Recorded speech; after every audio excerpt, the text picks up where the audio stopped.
Dubbaka municipality ఓటర్లారా ఆలోచించండి. మంచిగా సేవ చేయాలి అనే నాయకుల్ని ఎన్నుకోండి. కబ్జాలు చేసే వ్యక్తులు, కాంట్రాక్టర్లు, డబ్బు సంచులు మోసే దొంగలకు బుద్ధి చెప్పండి. దుబ్బాక మున్సిపల్ ఎన్నికలకు సంబంధించి ఒక కీలక నిర్ణయం తీసుకునే పరిస్థితుల్లో నేను బీఆర్ఎస్ పార్టీ దుబ్బాక మున్సిపాలిటీ అధ్యక్షులుగా రాజీనామా చేస్తున్నాను.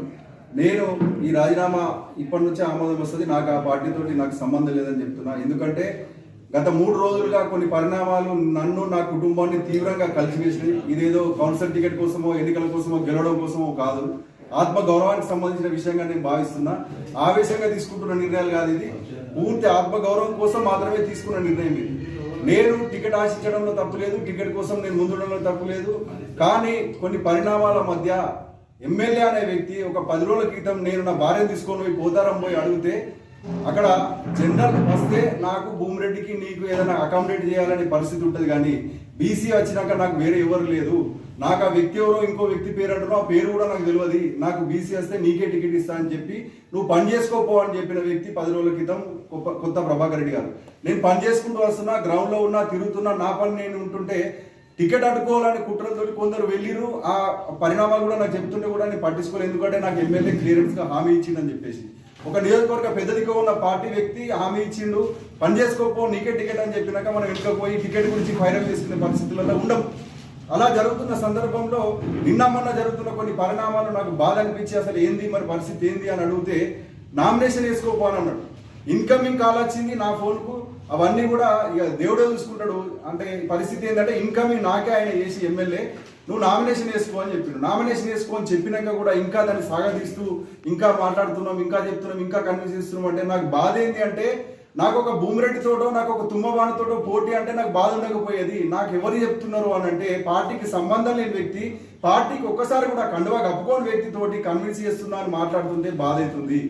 6 సంవత్సరాలు ఎవరైనా సరే ఎన్నికల కోసం వచ్చినప్పుడు లేకపోతే పదవిలో పైసలో పార్టీలో ఆశిస్తుంటారు. నేను మాత్రము ఈ పార్టీలోకి వచ్చి 6 సంవత్సరాలు సర్వీస్ చేసి ఈ పార్టీలోనే మా గల్లీ నుంచి ఆయన కౌన్సిలర్గా గెలిపించి చైర్మన్గా చేయడంలో నా పాత్ర ఉండి నేను 6 సంవత్సరాలు పార్టీ కోసం కష్టపడి పనిచేస్తే ఎమ్మెల్యే గారు ఏం చెప్తున్నారు అని అంటే ఆ వ్యక్తిని నేను ఒప్పించుకోవాలన్నట.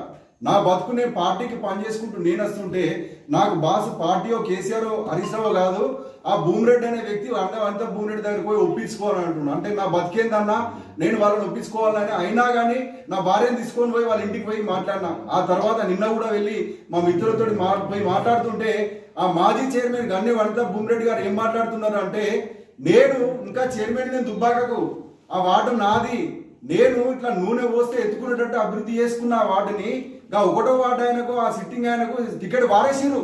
నా టికెట్ కూడా నేను పారేయమని చెప్పిన. అక్కడ నేను కుక్క నిలబెట్టుకున్నా గెలుస్తుంది. నేను అట్లా చేసిన అక్కడ అంటే ఈ కుక్కని కాదలుచుకోలేదు. నాకు టికెట్ కోసమో లేకపోతే పార్టీ కోసమో రాజకీయాల కోసమో నేను లేను. ఒక ఆవేశంగా తీసుకున్న నిర్ణయం కాదు, ఆత్మ గౌరవానికి సంబంధించిన విషయం. నేను సర్దార్ సర్వాయి పాపన్న వారసుని, నేను ఒక నీలకంఠ వారసుని, నేను ఒక బడుగు బలహీన వర్గాలకు చెందిన వ్యక్తిని, నేను పోతులూరు వీరబ్రహ్మేంద్ర స్వామి వారసుని. కానీ కుక్కర్ మాత్రం నేను కాదలుచుకోలేదు. నాకు ఈ రాజకీయాలు అవసరం లేదని నేను అనుకుంటున్నా. ఎందుకనంటే ఇటువంటి పరిస్థితుల్లో ఎమ్మెల్యే గారు ఎటుపోతున్నారో అర్థం కాని పరిస్థితుల్లో ఈ మధ్యనే మనం చూసినాం. పోతారంలో ఒక కాంగ్రెస్ పార్టీ వ్యక్తిని యునానిమస్ గా ఆయన సర్పంచ్ చేసుకున్న సొంత గ్రామంలో. ఇప్పుడున్న పరిస్థితుల్లో దుబ్బాక మున్సిపాలిటీ ఎన్నికల్లో ఏం జరుగుతుందంటే కొందరు దొంగలు ఇన్ఛార్జీలుగా వచ్చి డబ్బు సంచులు మూటలు మోసుకుంటూ చైర్మన్ ఆశాభావుల దగ్గర డబ్బులు తీసుకొని మిగతా వాళ్ళని గొంతులు కోసే పరిస్థితుల్లో ఉండి చూస్తున్నారు. కానీ జరుగుతున్న పరిస్థితులు ఏంటంటే రాజ్యాంగబద్ధ పదవిలో ఉన్నటువంటి ఒక వ్యక్తి కూడా దీంట్లో ఇన్వాల్వ్ అవుతుండ్రు రాజకీయాల్లో. ఆ వ్యక్తికి నేను చెప్తున్నా, నువ్వు కూడా ఈ రాజకీయాలు మానుకో. రాజ్యాంగబద్ధ పదవిలో ఉన్నప్పుడు నువ్వు ఒక పద్ధతిగా ఉండాలి. కింది స్థాయి రాజకీయాల్లో ఇన్వాల్వ్ అవుతున్నావు, పూర్తి రాజకీయాల్లో ఇన్వాల్వ్ అవుతున్నావు, వేరే వ్యక్తుల గొంతులు కోస్తున్నావు, డబ్బు సంచుల మూటలు కోస్తున్నావు. ఇది మానుకో అని ఆ వ్యక్తిని నేను హెచ్చరిస్తున్నా. మిగతా ఇన్ఛార్జీలు కానీ మిగతా వ్యక్తులు కానీ ఎవరికి వాళ్ళు కొమ్ము కాసుకుంటూ దుబ్బాక అంటే ఒక బీసీ మహిళా చైర్మన్ గా వస్తే బీసీలందరినీ తొక్కి పారేసి అసలు బీసీ స్థానాల 4 స్థానాలను కూడా బీఆర్ఎస్ పార్టీ గెలవలేని దుస్థితికి తీసుకుపోయారు. బీసీలను గెలవలేని పరిస్థితికే తీసుకుపోయారు. రేపు దుబ్బాక మున్సిపాలిటీ పరిస్థితి ఏమైతుందో అర్థం చేసుకోవాలి. నేను ఈ సందర్భంగా దుబ్బాక మున్సిపల్ ప్రజలకు నేను అప్పీల్ చేస్తున్నా. మీరు మంచిని గెలిపించండి, దొంగలను గెలిపించకండి, కబ్జా కోర్లను గెలిపించకండి. ఈ కబ్జా కోర్లను గెలిపిస్తే దుబ్బాక మున్సిపాలిటీని మొత్తం కబ్జా చేస్తారని నేను చెప్తున్నా. ఎప్పుడైతే కర్ణాల శిల్క అనేది నేను చిన్నప్పుడే అన్నలు జెండాలు వాతిన కర్ణాల శిల్కలా ఇవాళ ఈ దొంగలు కొందరు జెండాలు వాతిరు. దుబ్బాక అభివృద్ధి కావాలంటే చుట్టుపక్కల ఎక్కడ కూడా జాగలేని పరిస్థితి ఉంటే అదే కర్ణాల శిల్కలో ఒక 10 ఎకరాలు తీసుకుంటే దుబ్బాక ఆఫీసులకు దేనికో ఉపయోగపడేది కదా. కానీ కొందరు పెత్తందారుల వల్ల ఇవాళ అలా కర్ణాల శిల్క కబ్జా గురైపోయింది. కర్ణాల శిల్కలో ఒక కుంట కబ్జా గురైపోయింది. మనం చూస్తుంటే వెనకడ దొరలు బస్ డిపోకు జాగిస్తే ఆ బస్ డిపో సర్వే నంబర్లు కథ కార్ఖానా కమాంబిషన్ చేసి అక్కడ సెటిల్మెంట్ చేసుకొని ఆ బస్ డిపో కూడా జాగాని కబ్జా చేసి దుబ్బాక అభివృద్ధికి జాగా లేకుండా చేస్తున్నారు. ఇటువంటి వ్యక్తులు మళ్ళీ వస్తున్నారు. డబ్బు సంచులతోటో లేకపోతే ఇంకో దానికోసమో అసలు రాజకీయాలకు సంబంధం లేని వ్యక్తులు, కాంట్రాక్టర్లు, దొంగలు, బ్రోకర్లు ఇవాళ వచ్చి దుబ్బాక మున్సిపల్ చైర్మన్ పీఠం మీద కూర్చుంటే దుబ్బాకను అమ్మి పారేయడం ఖాయం. దుబ్బాక ప్రజలు అర్థం చేసుకోండి. ఒక సామాన్య వ్యక్తులను గెలిపించండి. సామాన్య బీసీ మహిళను దుబ్బాక మున్సిపాలిటీ చైర్మన్ గా చేయరు. కానీ ఈ దోపిడీ దొంగలకు రాజకీయ పార్టీలకు సంబంధం లేకుండా రాత్రికి రాత్రి దిగచ్చి డబ్బు సంపదలతోటి ఆత్మగౌరవాన్ని కొనుక్కుంటామని చెప్తే దుబ్బాక ప్రజలు అర్థం చేసుకోండి. మీకు అప్పీల్ చేస్తున్నా, మంచిని గెలిపించండి. పార్టీని నమ్ముకున్న వ్యక్తులను గెలిపించండి. పార్టీలో బతుకుతున్న వ్యక్తులను చేయండి. అర్హత ఏంది? డబ్బు సంచులా? ఎవరికి అసలు సామాన్యులకు నేను ఈ సందర్భంగా నా బీఆర్ఎస్ పార్టీ శ్రేణులకు నేను చెప్తున్నా ఇప్పుడు కూడా. ఎందుకంటే వాళ్ళు నాకు ఆత్మీయులు. ఈ దొంగలు ఆత్మీయులు కాకపోతే పార్టీలో పనిచేసే వ్యక్తులు నాకు ఆత్మీయులు ఉన్నారు. మీకు అప్పీల్ చేస్తున్నా, ఈ నాయకుడు గొంతు కోసే నాయకుడు. ఈ నాయకుడిని నమ్ముకొని మీరు బతకకండి. ఈ కార్యకర్తలారా, మీ సొంతగా మీరు ఎదగండి. కానీ ఈ నాయకుడిని నమ్ముకుంటే గొంతులేకి వస్తాడు టైం దాకా. నేను బాధపడుతున్నా. నాకు 10 రోజుల క్రితము నీకు టికెట్ డౌట్ ఉన్నది అని అంటే నేను పోస్టర్లు వేసుకోకపోయేటోని, ఇంట్లో నా భార్యను బయటకు తీసుకురాకపోయేటోని. ఈ రకంగా తీసుకొచ్చి టైం దాకా తీసుకొచ్చి ఇంకా 3 తారీఖు దాకా ఉన్నది బీఫామ్ అంటే ఇయ్యాల నాకు 100 ఫోన్లు వస్తున్నాయి. నీకు ఏదంటే అది చేస్తాం, ఎన్ని పైసలు అంటే అది ఇస్తాం, బీఫామ్ నీకే ఇస్తాం, చైర్మన్ నిన్నే చేస్తాం అంటే నాకు ఈ రాజకీయాల మీద విరక్తి కలిగి నేను రాజీనామా చేసుకున్నా. ఈ దొంగలను నమ్మి ట్రావెల్ చేసే పరిస్థితి లేదు. ఇప్పుడే చెప్తున్నా, నిజంగా కూడా ఎమ్మెల్యే గారికి ఒక రాజగురువు ఉన్నాడు. ఆయనే ఆ రాజగురువు ఒక విలేకరి. ఇవాళ రాజకీయాలకు సంబంధం లేని రాజగురువు చేతిలో దుబ్బాక బందీ అయిపోయింది. నా సోటి వ్యక్తి భవిష్యత్తు బందీ అయిపోయింది. అయ్యా రాజగురువు గారు, మీరు విలేకరిగా రాతలు రాస్తారా లేకపోతే రాజకీయాలు చేస్తారా? ఈ పార్టీని ముంచుతురా ఇంకెంతమందిని ముంచుతారో మీకే తెలవాలి.